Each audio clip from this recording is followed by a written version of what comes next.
Atheists love to posture as if they've cornered the market on reason, logic and science.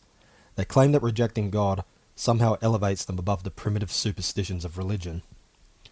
But here's the reality they don't want to admit.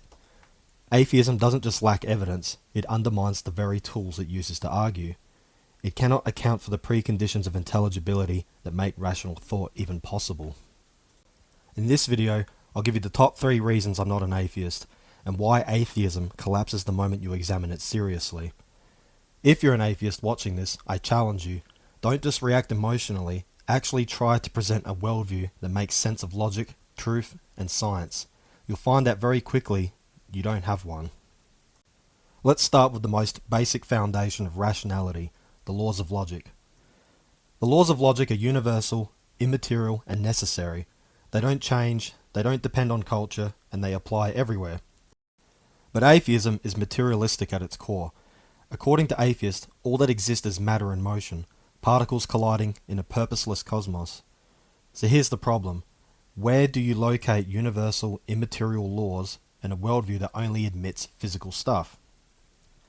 If logic is just a product of the human brain, then it's subjective, a byproduct of evolutionary wiring. In that case, there's no universal law of non-contradiction, just chemical firings in different brains that don't necessarily align. But here's the real kicker. If logic is subjective, every argument an atheist makes instantly collapses, because arguments only work if both parties are appealing to the same universal standard. Imagine an atheist saying, "You're wrong," while admitting that in his worldview, wrong just means my neurons fired differently from yours. That's not a rational debate, it's only noise. And I've anticipated some replies already. The atheist may say, "Oh, well, logic is just a human convention." well, then debate is nothing but competing preferences then.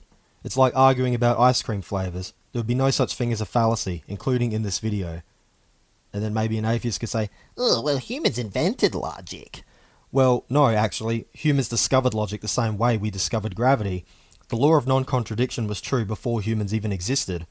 If no humans were alive tomorrow, 2 contradictory statements would still not both be true. This demonstrates that logic is objective and transcendent. So every time an atheist argues with me, they are borrowing from my worldview. They must assume that logic exists, that it's universal, and that it binds both of us.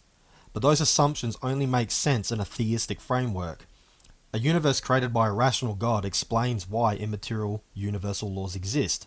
Atheists can deny God, but the very act of arguing proves that they believe in him. Now, let's build on this. If you can't ground logic, you also can't ground knowledge.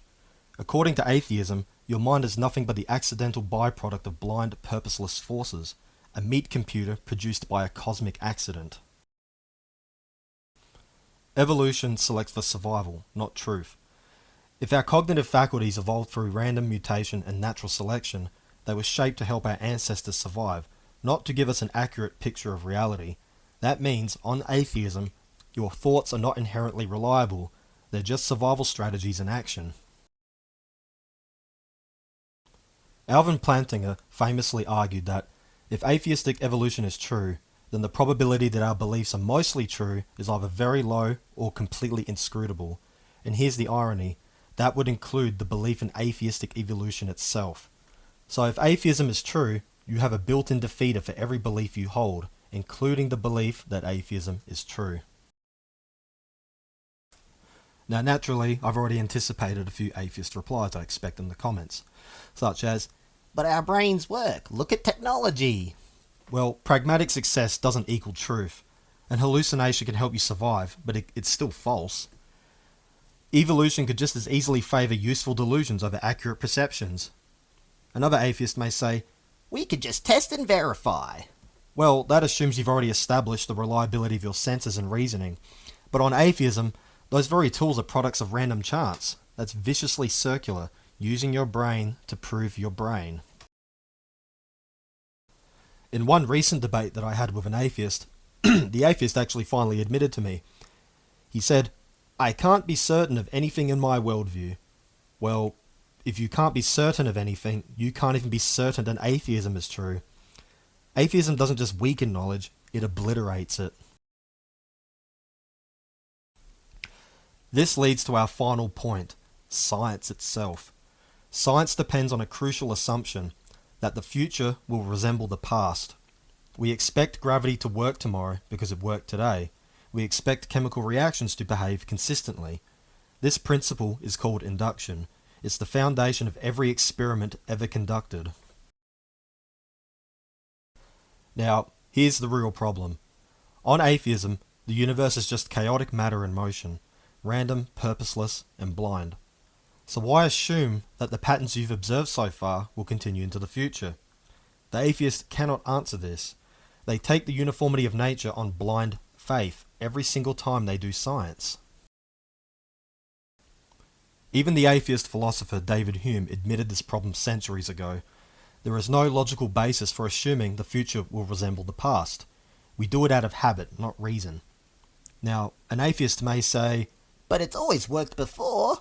well, that's circular reasoning. You're assuming the very thing you need to prove, that the future will act like the past.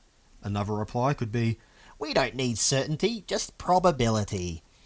but probability itself assumes a stable, rational framework. You can't calculate probability in a chaotic, irrational universe. Now, here's the final irony.